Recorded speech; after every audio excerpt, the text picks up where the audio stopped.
Ang fish nila ngayon, ito ang dinner nilang fish ngayon. Let's say. Steam ko lang siya ng mga 10 minutes. At ito naman ang gulay nila. Pawa choy. Chinese cabbage. Inaluan ko siya ng oyster sauce, ng satay, at saka nilagyan na rin ng pampalasa.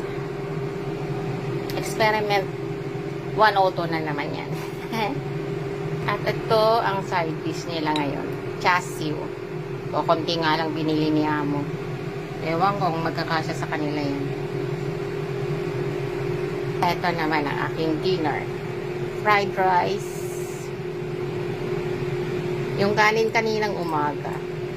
Ayan. Prinay ko na lang para hindi masayang. Tapos nalang mo na lang ng kung ano-ano para maging masarap. At ilagyan na rin ng pampalasa. Tama na yan.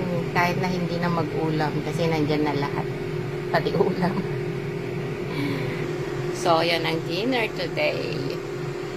At baka ito yung last na magluluto ko this week dahil bukas ay Sabado at hindi ako nagluluto pag Sabado. Hanggang ganyan lang. God bless!